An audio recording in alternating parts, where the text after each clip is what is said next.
Olá, estagiário! E nesse módulo falaremos sobre o público-alvo da educação especial. Quais são as especificidades de cada segmento pertencente ao público-alvo da educação especial? Qual o público?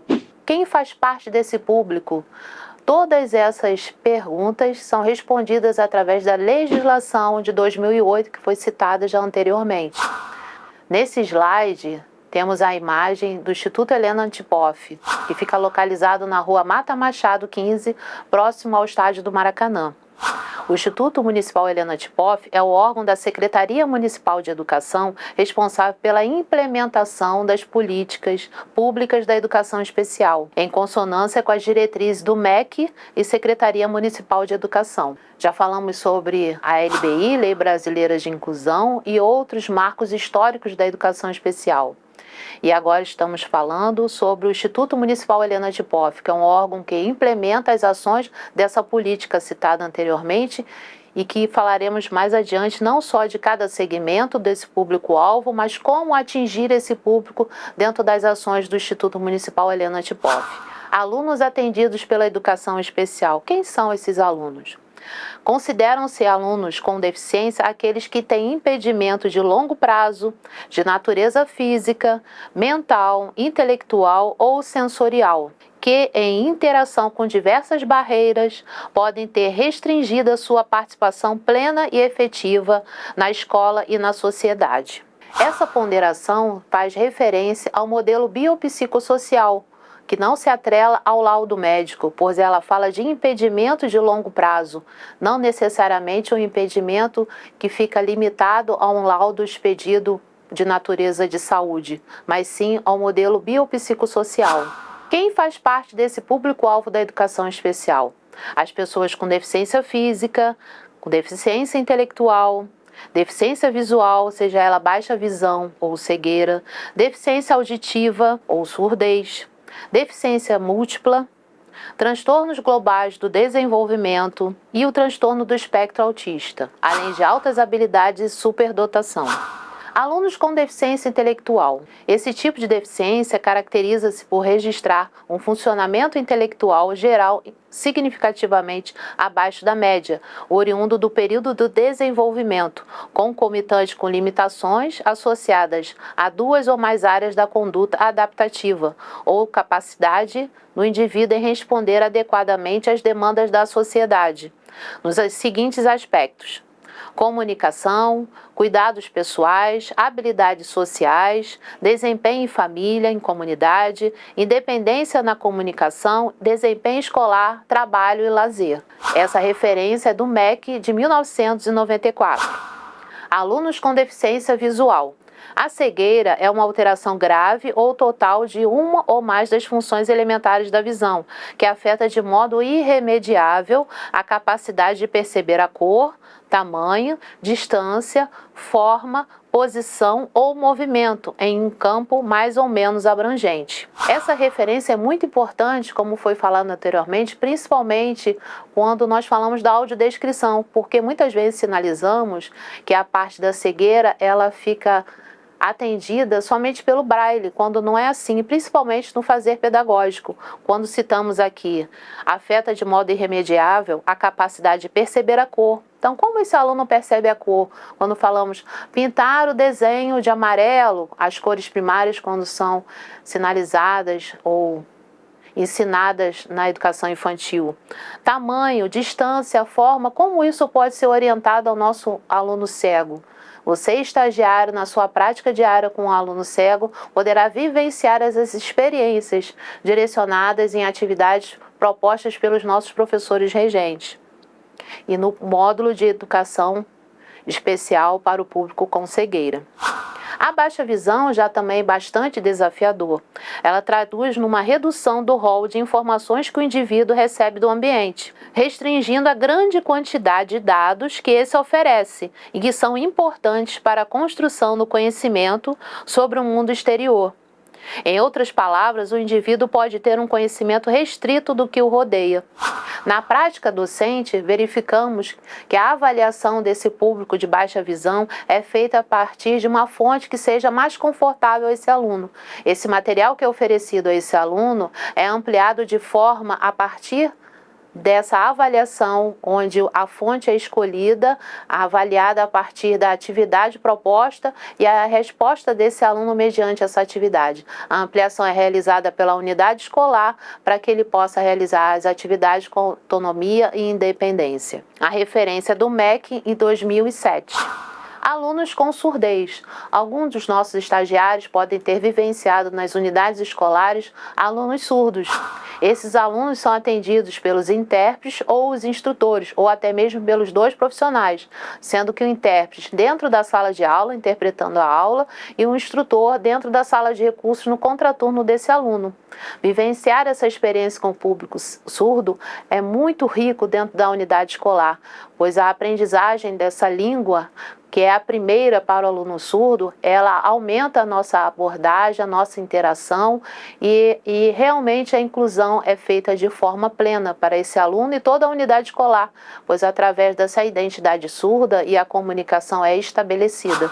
Denomina-se deficiência auditiva a diminuição da capacidade de percepção dos sons, sendo considerado surdo um indivíduo cuja audição não é funcional na vida comum. E parcialmente surdo, aquele cuja audição, ainda que deficiente, é funcional, com ou sem prótese auditiva. Muitas vezes há uma resistência da família na aprendizagem de Libras, na aquisição dessa língua, porque entende que o aparelho já pode plenamente atender esse aluno, ou dar uma resposta para esse aluno, para que ele não precise aprender Libras. O estagiário, ao atuar com esse aluno surdo, tem vivências muito importantes nessa prática docente, principalmente na aprendizagem de Libras, como também na interlocução com os professores regentes que atuam com esse aluno. Para saber um pouco mais sobre o tema, assista a live Surdez, a aquisição da língua brasileira de sinais, Libras, como língua de instrução e da língua portuguesa como segunda língua, numa perspectiva de educação bilíngue. Abaixo temos a referência onde pode ser buscado esse tema. Outra área desafiadora em que atuamos dentro da Secretaria Municipal de Educação é a surdo-cegueira. A surdo-cegueira, ela associa não só a parte da surdez, como da cegueira. E por conta disso, temos também oficinas no IHA para suporte desse profissional que atua junto a esses alunos. E o estagiário também é convidado a participar, caso tenha interesse e necessidade junto a esse aluno. E para aprender um pouco mais e esmiuçar esse tema, temos a indicação dessa live, Surdo-cegueira, conversando sobre desafios e possibilidades, disponível no link que está no slide que vocês estão vendo. Já no item Alunos com Deficiência Física, temos uma referência de 2008, onde cita: a deficiência física se refere ao comprometimento do aparelho locomotor, que compreende o sistema osteoarticular, o sistema muscular e o sistema nervoso. As doenças ou lesões que afetam quaisquer desses sistemas, isoladamente ou em conjunto, podem produzir grandes limitações físicas de grau e gravidade variáveis, segundo os segmentos corporais afetados e o tipo de lesão ocorrida. Os alunos com deficiência física geralmente necessitam de adequações ou adaptações curriculares na área esportiva, onde o estagiário também pode atuar junto a esses espaços escolares, dentro da quadra, sempre mediante orientação do professor regente. Já no item na área de inclusão, deficiências múltiplas, o texto de 2006 nos relata que o termo deficiência múltipla tem sido utilizado com frequência para caracterizar o conjunto de duas ou mais deficiências associadas, de ordem física, sensorial, mental, emocional ou de comportamento social. No entanto, não é o somatório dessas alterações que caracterizam a deficiência múltipla, mas sim o nível de desenvolvimento, as possibilidades funcionais de comunicação, interação social e de aprendizagem que determinam as necessidades educacionais dessas pessoas.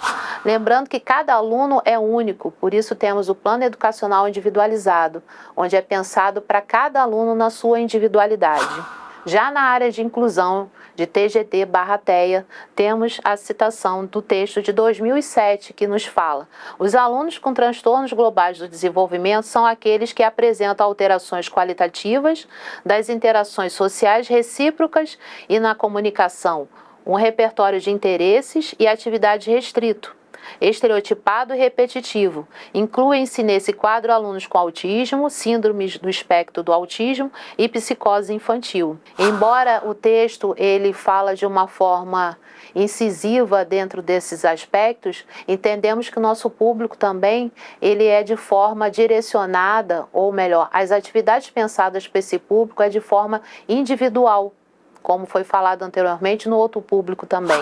A última versão da Classificação Internacional de Doenças, CID-11, reuniu todos em um único diagnóstico, o transtorno do espectro autista, sendo que anteriormente eram divididos em autismo infantil, síndrome de Rett, síndrome de Asperger, transtorno desintegrativo da infância, ou seja, todos foram reunidos no transtorno do espectro autista.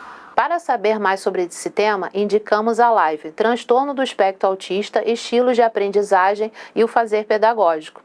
Dentro do público-alvo da educação especial, também temos o público de altas habilidades e superdotação, onde eles demonstram potencial elevado em qualquer das seguintes áreas, isoladas ou combinadas: intelectual, acadêmico, liderança, psicomotricidade e artes. Também apresentam elevada criatividade, grande envolvimento na aprendizagem e realização de tarefas em áreas de seu interesse. Muitas vezes há uma inquietação em relação à participação desse segmento dentro do público-alvo da educação especial. Lembramos que os demais grupos, os grupos das deficiências, eles participam na área de complementação, ou seja, os professores e as salas de recursos multifuncionais atuam de forma complementar, enquanto os alunos com altas habilidades e superdotação, a atuação mediante o fazer pedagógico é de forma suplementar. Indicamos a live Altas Habilidades e Superdotação, Sujeitos e Experiências para quem deseja saber mais sobre o tema. E agora, para quem deseja saber mais e buscar tudo o que foi falado aqui nos materiais de referência, temos o material descrito nas referências bibliográficas. Batista Cristina Abrantes, Mota e Mantuan, Maria Tereza Egler, Educação Inclusiva, Atendimento Educacional Especializado para Deficiência Mental.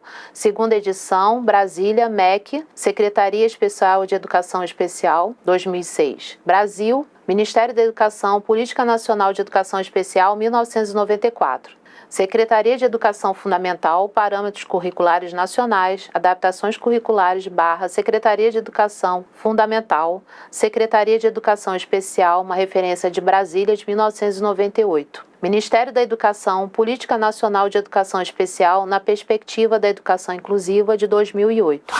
O IHA fica na Rua Mata Machado, número 15. Estamos à disposição para qualquer dúvida. Espero que tenham gostado e até a próxima!